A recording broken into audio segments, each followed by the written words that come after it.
Vlad Mata nilinaw ang isyu tungkol sa Macador Building. 2 LEP buzzers sa Pangasinan pasok sa top 10. At Bisaydaya 2013 opisyal nang sinimulan.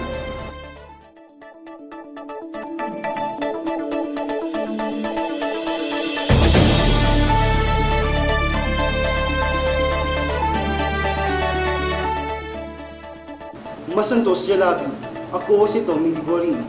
At ako si Cyril Tahanlangit. Nilinaw kamakailan ni Dagupan City Administrator Vladimir Mata ang issue tungkol sa Macador Building.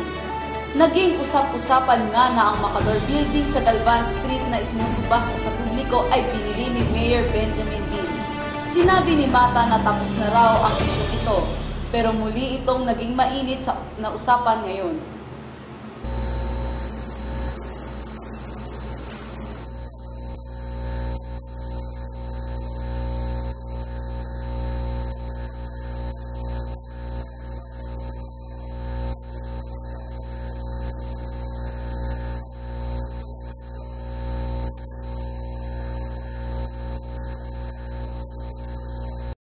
Iginiit ni Mata na ang isyong ito ay walang katotohanan at sa kanya ipinaliwanag kung ano nga ba talaga ang nangyari.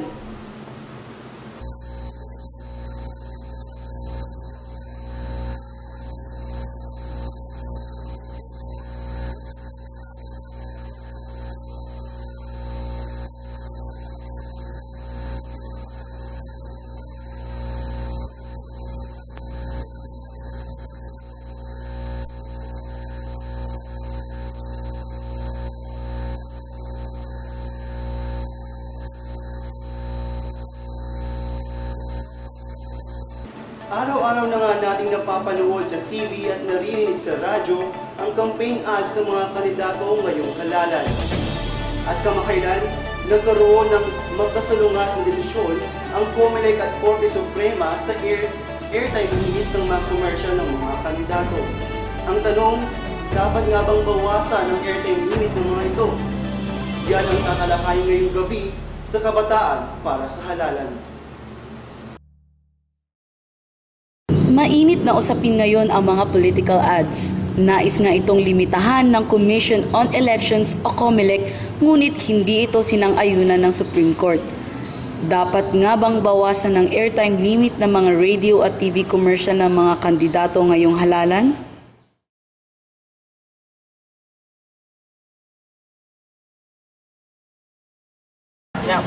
Para sa akin, kailangan bawasan ng airtime ng mga politician sa mga medias, sa telebisyon, sa radyo. Kasi una sa lahat, malaking pera yung nagagastos nila doon. Imbis na yung perang iyon ay gamitin nila sa mga mas nangangailangan. Mas nag-i-invest sila sa mga advertisement nila sa TV.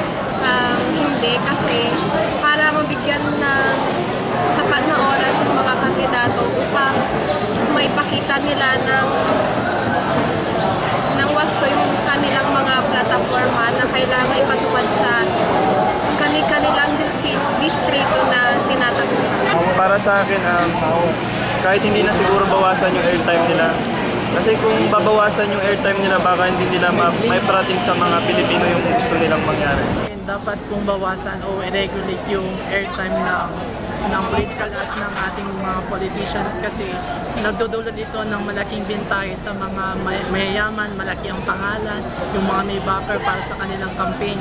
Consequently, parang yung dating mga namumuno na lamang yung parang nabibigyan ng pagkakataon na makahawak ng pwesto. Kailangan naman natin bigyan ng oportunidad yung bagong mukha, yung ordinaryong mamamayan para makamit yung tunay na pagbabago. Ito ang boses ng kabataan. Cyril Tahanlangit, Kabataan para sa Halalan. 2 sa top 10 ng 2013 Licensure Examination for Teachers o LET ang galing sa Pangasinan. Base sa datos na inilabas ng Professional Regulation Commission at Board for Professional Teachers, nasa ikapitong pwesto si Carla Joy Palado ng Urdaneta City University. Nakakuha siya ng 90.88 na grado.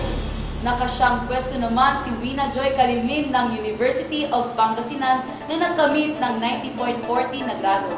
Isinagawa ang pagsusulit noong March 10, 2013 sa 14 testing centers sa Pilipinas at Hong Kong. Pistay Diet 2013, opisyal na masinimulan. Yan ang iba pang mga balita sa pagbabalik ng Pangasinan Watch.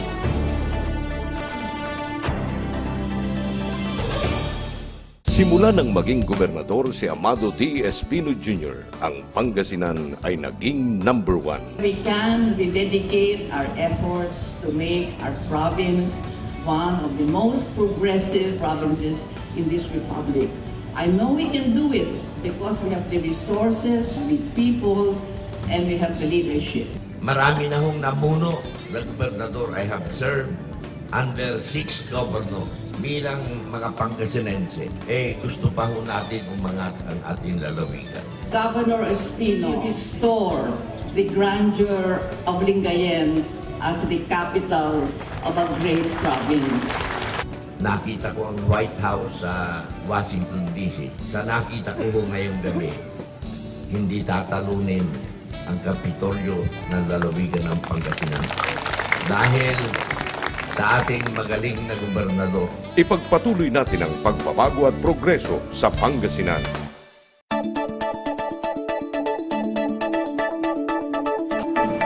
Umpisa na ng saya sa Lingayen sa pagdiriwang ng tunang Pistay Diet at nakiisa sa kasiyahan si EJ Dangla. Masayang sinalubong ng mga Pangasinense ang pagbubukas ng Pistay Diet 2013 sa Lingayen Beachfront noong Biyernes ng hapon. Dinaluhan ito ng iba't ibang personalidad sa probinsya gaya ni na Provincial Administrator Rafi Baraan, Board Member Von Mark Mendoza, Board Member Mohamed Olibunao at Vice Governor Jose Ferdy Kalimlim at iba pang mga opisyal ng provincial government. Inabangan naman ng lahat ang talumpati ni Governor Amado Espino na siyang opisyal na nagbukas ng pagdiriwang. Sa lahat po ng ating mga kababayan, mga panauhin na nandito, kayo po ay inaasahan namin na mag-i-enjoy dito po selebrasyon ng ating Pistay Diet 2013. Magandang hapon po sa inyo lahat. Binigyang diin naman ni Vice Governor Jose Ferdy Kalimlim ang pagmamahal sa probinsya at sa pagiging bahagi nito. Tunay na napakasaya at napakagalak o tuwang-tuwa ang ating mga puso na tayo ay Pangasinense. Sana'y yakapin po natin ito dahil hindi mangyayari ito kung wala pong tulungan, kung wala pong samahan, kung wala pong pagkakaisa dito po sa ating lalawigan. Iba't ibang grupo naman ang nagbigay buhay at kulay sa programa tulad na lamang ng Mangunguna Festival Street Dancers ng Bolinao.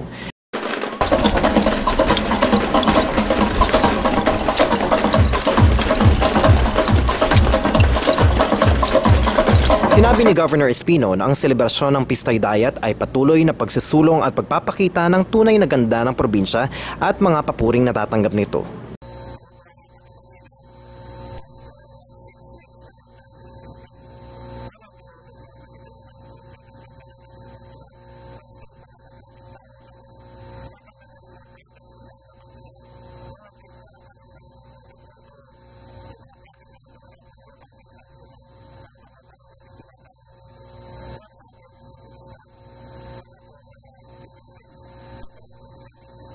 Dagdag pa niya, dapat ay mas malaki at mas masaya ang selebrasyon ng mga susunod na Pistay Diet.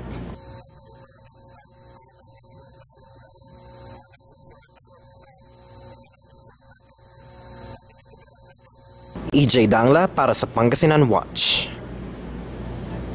Maaari na rin mamili ng iba't ibang produkto mula sa iba't ibang bayan ng Pangasinan ang mga tao na pumapasyal ngayon sa Lingayen. Ito'y dahil nga sa pagbubukas ng 6th Tourism and Trade Expo para sa Pistay Diet 2013. Ano-ano nga bang mabibili? Alamin sa report ni Ken Cabrera.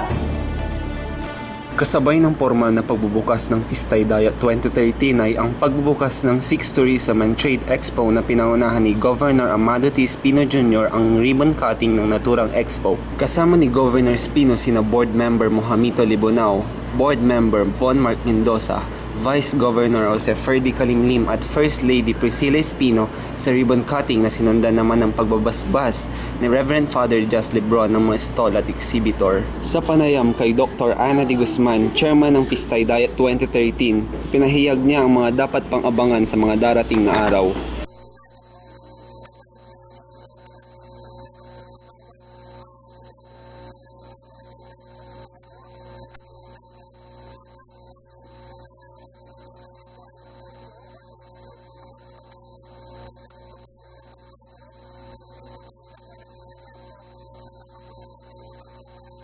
bungad ng Expo ay sasalubong ang mga naggagandahang landscape mula sa stall ng mga landscaping business dito sa Pangasinan.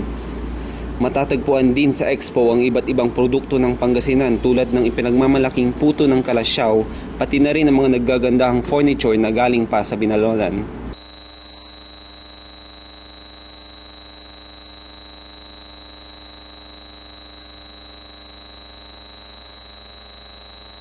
Dahil sa iba't ibang variety ng produkto na mabibili sa Expo, tuwang-tuwa at super enjoy ang mga mamimili at mga turistang pumupunta rito.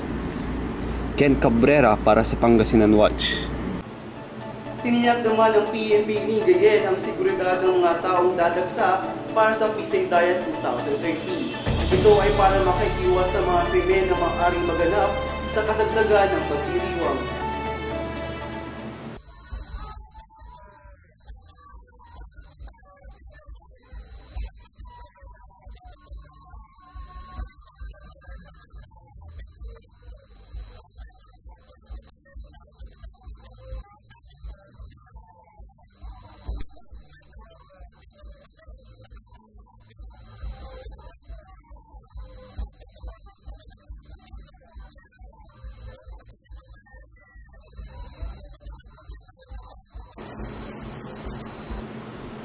Inaasahan naman ang pagdating ng marami pang turista at bakasyonista sa mga susunod na araw ng Pisay Diet. Wala naman daw naitalang kaso ng krimen noong nakaraang pagdiriwang ng Pisay Diet. Muling nagpakitang gilas ang mga chikiting na kandidata sa Little Miss Dagupan 2013 sa isinagawang media conference kasama ang Jollibee. Narito ang kwento ni EJ Dangla. Isang media conference para sa Little Miss Dagupan ang isinagawa ng RLL Group, ang operator ng Jollibee store sa Dagupan City noong Biyernes. Ito ay bahagi ng kanilang pakikiisa sa Bangus Festival 2013 kung saan isa nga sila sa mga sponsor. We always support the activities of our and support of course our beloved people. So this is our first time that the RLL Group of Jollibee store has sponsored an event. Last year we also had the Bangus Festival. Ngayong taon, labis ang suportang ibinibigay nila sa Little Miss Dagupan kung saan ay mamimigay nga sila ng papremyo sa mga mananalo. Ito raw ay bahagi ng kanilang pagsisilbi sa mga bata.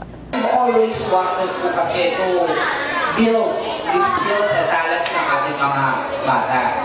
That's one of the advocacy of the Jollibee to improve yung children, to give them the enjoyment of being a child. Inihahanda naman daw nila ang iba pang activity para sa mga kandidata ng Little Miss Dagupan tulad ng tree planting. Bibong-bibo rin namang nagkwento ang mga bata tungkol sa kanilang mga karanasan sa pageant. Nagpa-practice po ako gabi-gabi. Wow! Sino kasama mo nagpa-practice gabi-gabi? Ano po, yung make-up artist ko po.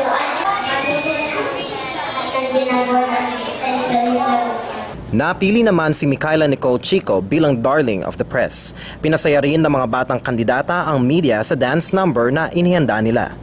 Bukod naman sa pagsuporta sa Bangus Festival, nagsasagawa rin ang RLL Group ng mga community project.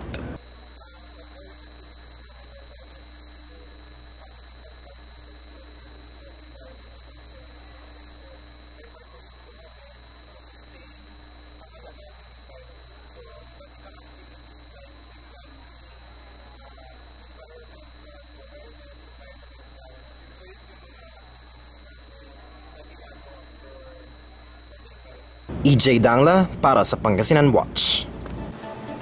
At yan ang mga balitang nakalap sa aming patuloy na pagbabantay. Mga balitang hatid sa ngalan ng tapat na serbisyo at sa kaalaman ng karamihan. Ako si Tommy Diguarin. Mabilis, totoo at mapagkakatiwalaang impormasyon. Ako si Cyril Tahanlangit at ito ang Pangasinan Watch. Ang mata ng publiko sa probinsya.